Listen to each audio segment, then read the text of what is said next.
Good morning students. तो बेटा 7वीं class के बच्चे ध्यान देंगे कि आज हम अपनी हिंदी की पुस्तक मधुप का पाठ 12 आर्ट का पुल पढ़ेंगे। ठीक है, तो बेटा इस पाठ के माध्यम से आप क्या क्या चीज़ पढ़ेंगे कि प्राचीन समय में जो हमारे गांव होते थे बहुत पहले, तो वो आत्मनिर्भर होते थे। आत्मनिर्भर मीन्स कि अपनी आवश्यकता की सभी वस्तुओं का निर्माण वो स्वयं करते थे। ठीक है, और उस समय कोई भी नगद लेन देन न होकर वस्तु विनिमय प्रणाली थी, जिसमें हम वस्तु के बदले में वस्तु लेते थे। ठीक है, तो जैसे जैसे विकास हुआ तो किस प्रकार से, ठीक है, उस विकास ने लोगों के दिलों को बांटना शुरू कर दिया। लेकिन इसके साथ साथ आपको पक्षियों के माध्यम से ये संदेश दिया जाएगा कि भी हम चाहे कैसे भी हों, हमें अपने दिलों में दूरियां नहीं आने देनी चाहिए। और उसके बाद क्या है कि जो हमारी कला होती है, ठीक है, हमारे अंदर जो गुण होते हैं, जो हुनर होता है, जो हमारी कलाएं होती हैं, वो भी हमें सीमाओं में नहीं बांध सकती। ठीक है, विकास के नाम से हम अपने आप को बंधनों में बांध सकते हैं, लेकिन जो कला होती है वो किसी बंधन में नहीं बंधती है। तो दिलों में कला के माध्यम से जुड़ा जा सकता है। तो अब ऐसे ही एक गांव के बारे में पढ़ेंगे हम। ठीक है, कि जैसे पहले तो सारा इलाका एक ही था, यानी कि एक गांव है, उसका नाम भी एक था और वो पूरा सारा इलाका एक था। ठीक है बेटा, इलाका बहुत उपजाऊ था। उपजाऊ मीन्स कि जहाँ पर बहुत अच्छी खेती होती है। ठीक है, बहुत अच्छा गांव था और बहुत वहाँ की ज़मीन उपजाऊ थी। तो उस ज़मीन पर बहुत से बाग थे, खेत थे, जंगली पौधे थे, फूल और झाड़ियाँ। पूरे क्षेत्र में, यानी कि पूरे गांव में बाग, खेत, जंगली पौधे, फूल और झाड़ियाँ फैली हुई थी।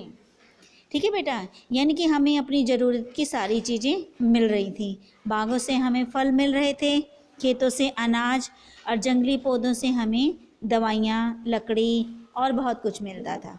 ठीक है, तो इस इलाके के वासियों को अपने जीवन की आवश्यकताएं जुटाने के लिए किसी और इलाके पर आश्रित नहीं होना पड़ता था।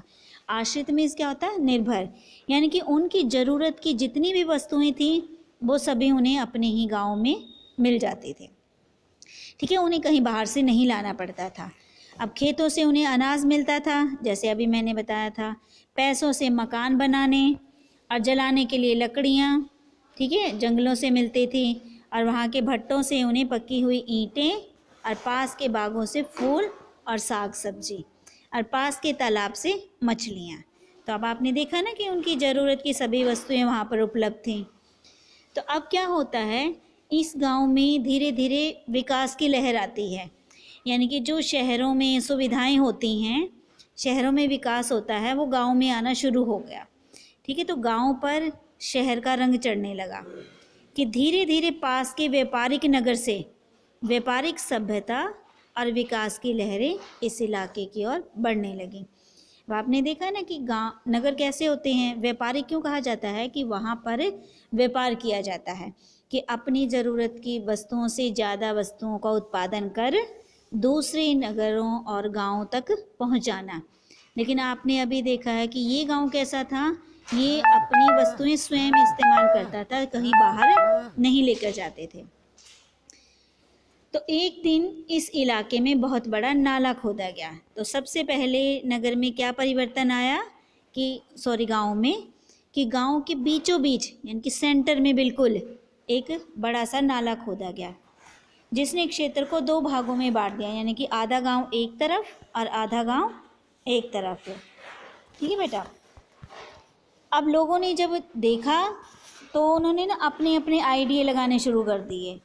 किसी ने कहा कि ये गड्ढा बिजली के तारों को खंभे के ऊपर ले जाने के स्थान पर धरती के नीचे दबाने के लिए खोदा गया है। ठीक है, और फिर किसी ने क्या कहा कि इस इलाके में टेलीफोन आने वाला है।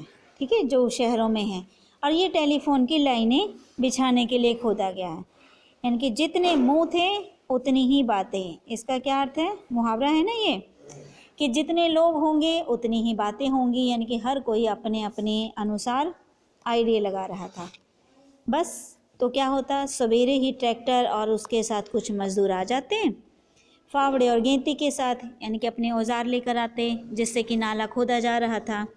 तो वो आते ही गड्ढे को गहरा करना शुरू कर देते कि उसमें से मिट्टी निकाल निकाल के, गहरे का मतलब कि बहुत नीचे तक खुदाई कर रहे थे, और शाम को चले जाते हैं मज़दूर। अब कोई उनसे पूछता कि ये क्या हो रहा है, तो मज़दूर क्या कहते थे कि भाई हमें कुछ नहीं पता, आप ठेकेदार से पता करें। तो दिन प्रतिदिन गड्ढा गहरा होता गया, यानी कि हर रोज़ उस गड्ढे को गहरा करते गए। एक दिन उसने इलाके के बीच में एक सूखे नाले का रूप धारण कर लिया, यानी कि जो बड़े नाले होते हैं, आपने देखा होगा गाँव में या शहरों में, ठीक है, जिनमें हर समय पानी भरा रहता है, कि जिसको क्रॉस करना मुश्किल होता है। अब इसको पार करना लगभग असंभव सा हो गया।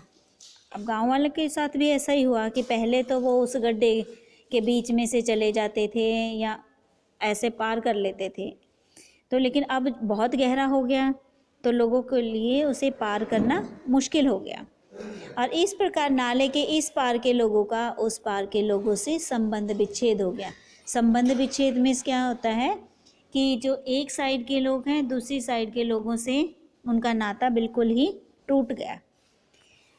तो कभी कभी नाले के इस पार के लोग उस पार के लोगों से नाले के दोनों ओर खड़े होकर वार्तालाप कर लेते थे। वार्तालाप मीन्स बातचीत। तो देखो, रिश्ता तो टूट ही गया था, आ जा तो वो सकते नहीं थे। तो अब कभी कभी क्या होता था कि दोनों साइड खड़े होकर लोग आपस में बातें कर लेते थे, और अधिकतर बात का विषय ये नाला ही होता था। और बात भी किस विषय पर होती थी? नाले पर। तो अब इसमें क्वेश्चन बन सकता है कि नाले के पार के दोनों लोग किस विषय पर बातें करते थे? ठीक है, नाले के विषय पर। तो उन कोयलों, ये काला कोयला नहीं है, ये कोयल है, पक्षी, जिसकी मधुर आवाज़ होती है, ठीक है, फाख्ताओं और मैनाओं से बहुत स्पर्धा होती थी। स्पर्धा मीन्स मुकाबला, कंपटीशन। तो वो चाहते थे कि वो उनके साथ ना कंपटीशन करे, कि जैसे पक्षी बिना किसी बंधन से एक स्थान से दूसरे स्थान पर चले जाते हैं, क्योंकि जो पक्षी थे वो तो इधर वाले पक्षी पेड़ों से उड़कर दूसरी साइड के पेड़ों पर जा बैठते थे, तो उनके लिए किसी प्रकार का कोई बंधन नहीं था। उनका जब मन करता वो दूसरी साइड के खेतों में दाना चुगने चले जाते, ठीक है, तो उन्हें सीमाओं में नहीं बांधा जा सकता था। तो आज के लिए बेटा हम इतना ही पढ़ेंगे, आगे का पार्ट हम नेक्स्ट वीडियो में पढ़ेंगे। तो आपने जितना पढ़ा गया है बेटा, उसमें से आपने एक एक नंबर के क्वेश्चन बनाकर अपनी फेयर नोटबुक में लिखने हैं, ठीक है बेटा। और साथ ही आपने उन क्वेश्चंस को याद भी करना है अच्छी तरह से, और पाठ को दोबारा पढ़ना। Thank you, have a nice day. खुश रहो, मस्त रहो और अपना काम समय पर करते रहो।